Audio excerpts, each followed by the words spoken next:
You know, when you get to be my age, 70, 3 years old with hands that shake when I pour my morning coffee and a heart that's seen more seasons than I care to count, you start to realize that some memories don't fade the way you hope they will. Some of them just sit there in your chest like stones at the bottom of a river, worn smooth by time but never disappearing, never really letting you forget. I'm sitting here in this chair that my late husband bought me 40 years ago, the leather cracked and soft as butter now, and I'm thinking about Michael. My brother Michael, the wedding. Both weddings actually. And how one single date, June 14, 1974, became the day that split my family right down the middle like an axe through old wood. Michael was older than me by 4 years, which meant that growing up, he was everything I wasn't. Confident where I was nervous, loud where I was quiet, certain where I was always questioning. Our mother used to say he came into the world with his fists up, ready to take on whatever life threw at him. While I came in apologizing for the inconvenience. He protected me, sure, the way big brothers do. But there was always something else there too, something I didn't have a name for when I was young. A kind of ownership, maybe. A sense that because he was the firstborn, the son, the golden child in our father's eyes, he had a right to expect things from the rest of us. From me especially. We grew up in a small house on Maple Street where everyone knew everyone's business and nothing stayed secret for long. Michael was the star of every room he entered. The one people gravitated toward at family gatherings, the one with the big laugh and the bigger plans. I was the shadow, the quiet one, the daughter who helped Mama in the kitchen while Michael and Daddy talked about sports and business and the future. I didn't mind it most days. I had my books, my sketches, my little corner of the world that belonged to me. And I had James. James lived 3 houses down, and I fell in love with him the summer I turned 16, though I didn't realize it was love until much later. He had gentle eyes. The kind that really saw you, not just the version of you everyone expected. He'd find me sitting on the porch reading, and he'd sit down beside me without saying a word, just comfortable in the silence.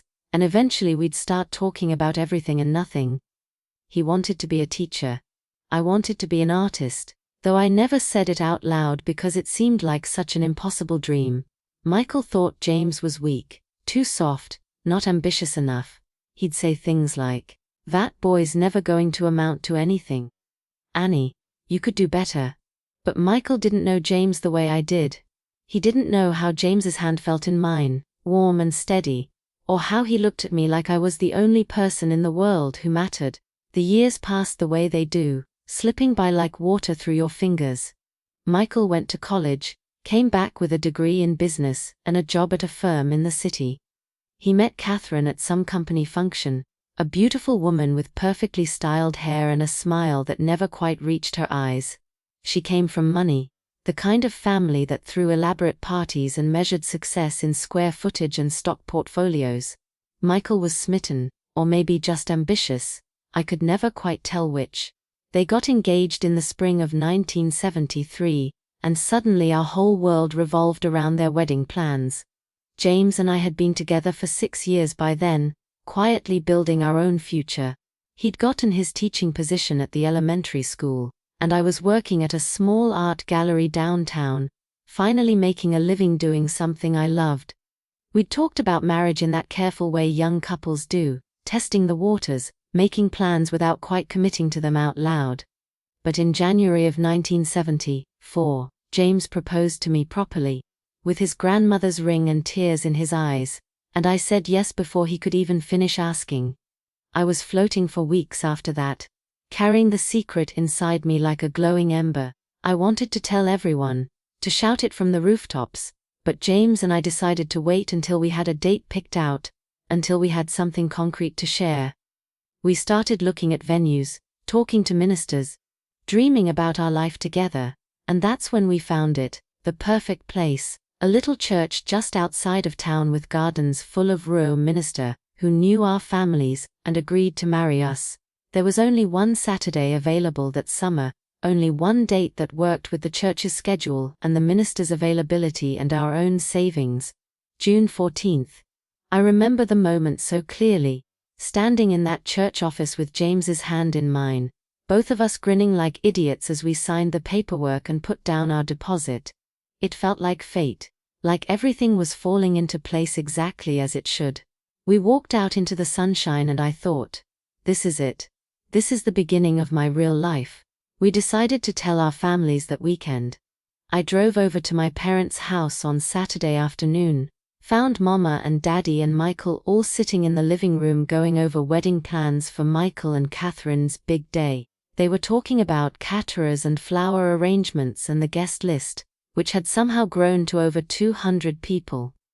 I waited for a break in the conversation, my heart pounding so hard I thought they might hear it, and then I said, my voice trembling with joy, I have some news. James and I are getting married. We've set a date and everything, June 14th. The silence that followed felt like falling. Mama's face went white, Daddy's jaw tightened. And Michael looked at me like I'd just slapped him across the face. He said, very slowly, very deliberately, that's my wedding date, Annie. Catherine and I are getting married on June 14th. You know that. We've had the save the dates printed for 3 months now. I felt the floor drop out from under me. I'd known they were planning a June wedding, but I hadn't known the specific date, hadn't thought to ask because we'd been so focused on our own plans. I stammered out an apology, said we didn't know, said it was an honest mistake. But Michael wasn't hearing it. He stood up, all 6 feet 2 inches of him towering over me, and he said, you need to change your date, Annie. This is my day. You can get married any time. This is important. I felt something crack inside me then, some fundamental understanding of my place in the world, in this family. I said, voice shaking, we can't change it, Michael. We've already paid the deposit. The church is only available on that date. We've signed contracts. And that's when Michael's face darkened, when his voice took on that edge I'd heard 1,000 times growing up, the one that meant he was about to get his way, because he always got his way. He said, then you'll lose the deposit. I'm your brother. This is my wedding. You're going to be there, and you're not going to ruin it by getting married on the same day. Change the date, Annie. That's final. Mama reached for my hand, her eyes pleading. She said softly, maybe you could talk to the church, sweetheart, explain the situation. Surely they'd understand. And Daddy just nodded along with Michael, the way he always had, the way he always would. I looked around at my family, at the people who were supposed to love me and support me, and I realized they were asking me to give up my wedding day, my carefully planned, perfectly chosen day, because it inconvenienced Michael, because Michael's wedding to his rich fiancé was more important than mine to the man I'd loved since I was 16. I left that house with my heart in pieces. I cried all the way home, ugly sobbing tears that left me gasping for breath. James held me that night, stroked my hair, and said quietly, we don't have to change anything, Annie. This is our day. We chose it first, in a way. They just announced it first. But the pressure didn't stop. Michael called every day, sometimes multiple times. He'd alternate between demanding and pleading, telling me I was being selfish, that I was ruining the most important day of his life, that family comes first and I was betraying everyone who'd ever loved me. Mama would call right after, crying, begging me to reconsider, saying it would kill her to miss my wedding, but she couldn't miss Michael's either. What was she supposed to do? How could I put her in this position? Catherine's mother got involved, calling my mother to express her disappointment in how I'd been raised, suggesting that perhaps our family didn't understand the significance of proper wedding planning. The whole thing became this enormous weight pressing down on me, making it hard to breathe, hard to think. Michael even showed up at my apartment one evening, pounding on the door until I answered. He stood there in his expensive suit, his face red with anger, and he said, I've done everything for this family, Annie. Everything.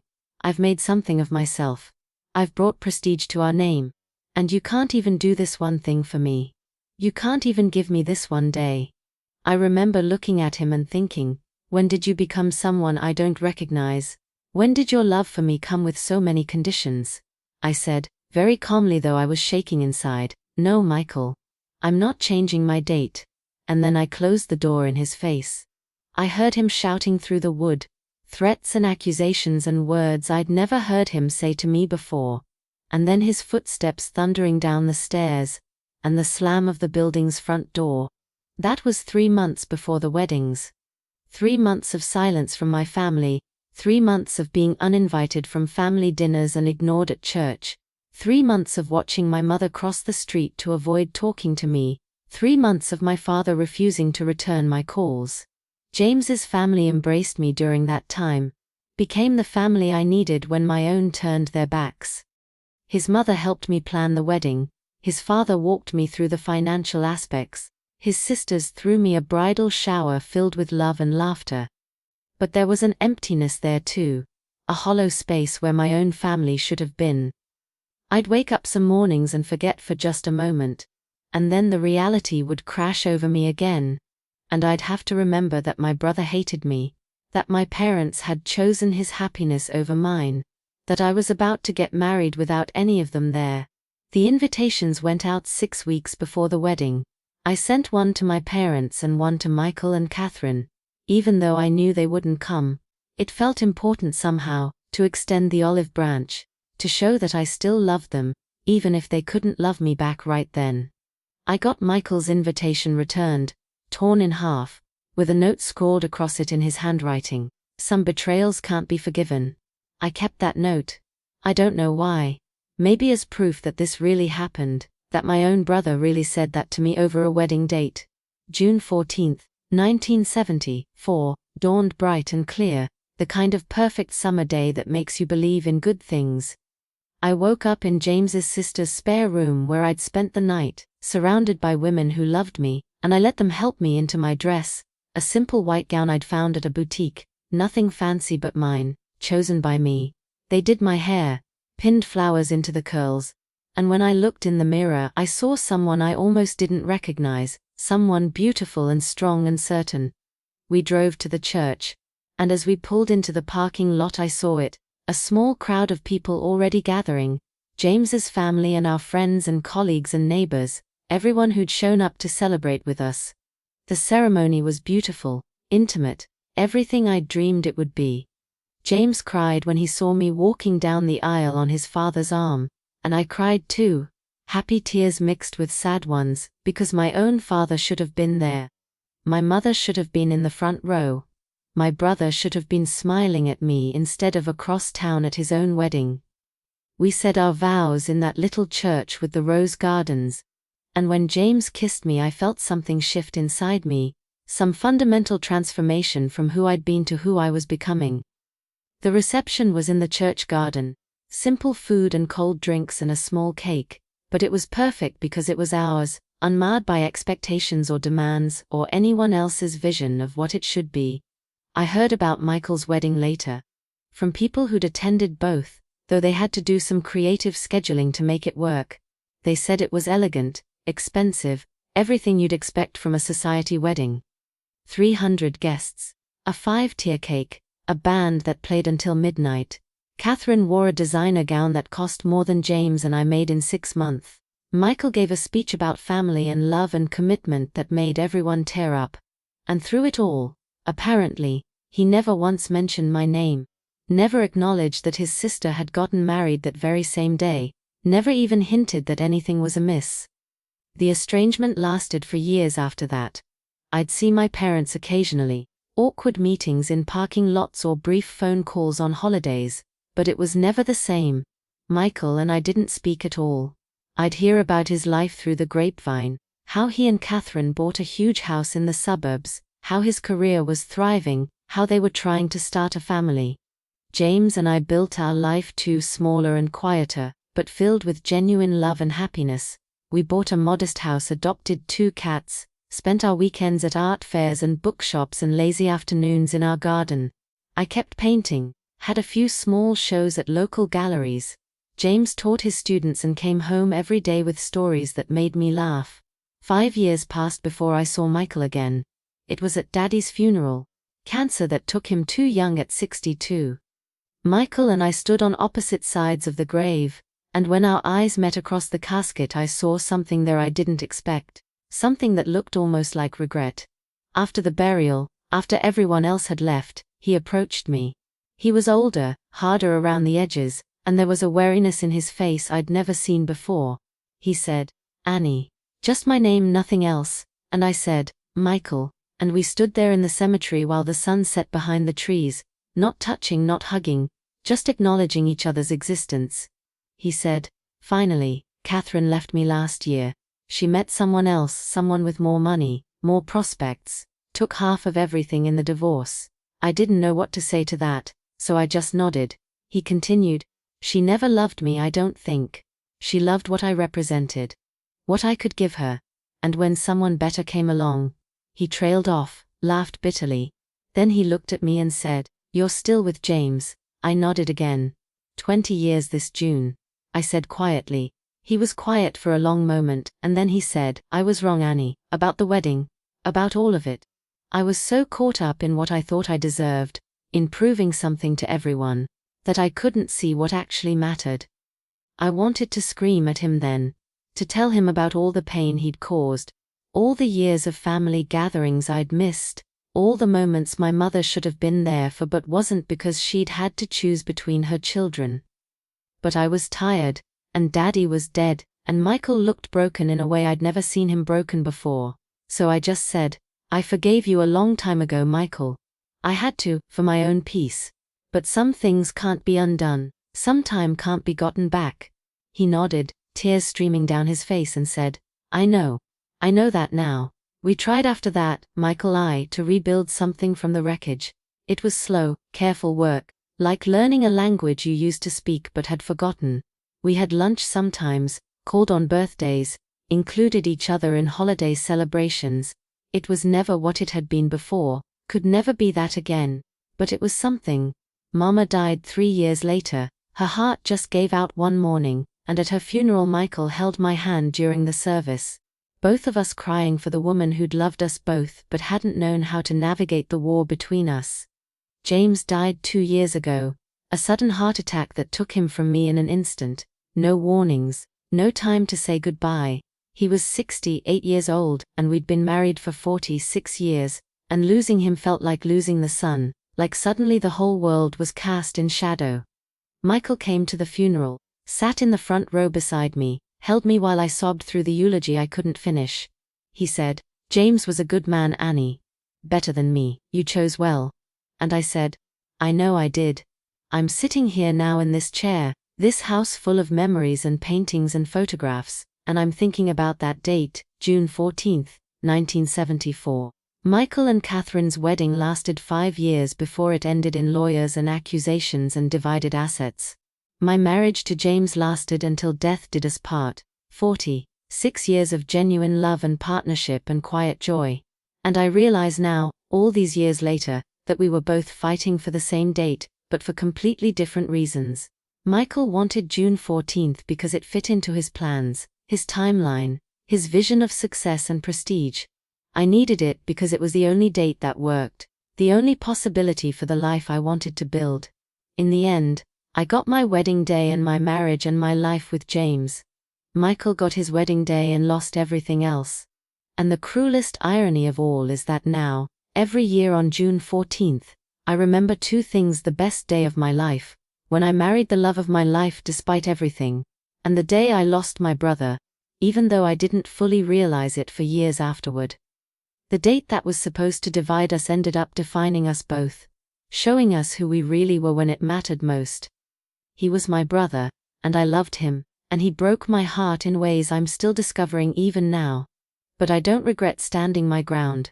I don't regret marrying James on the day we chose, the day that was right for us. Because in the end, that day gave me a lifetime of love, and isn't that what a wedding is supposed to be for? Not the party, not the guests, not the prestige or the appearance of happiness, but the actual love, the real commitment. The choice to build something lasting with another person. I learned that lesson at a high cost, losing my family for years, but I learned it well, and now in this chair with my shaking hands and my full heart, I carry both the joy of what I gained and the sorrow of what I lost, both bound together by that single date, June 14th, the day everything changed.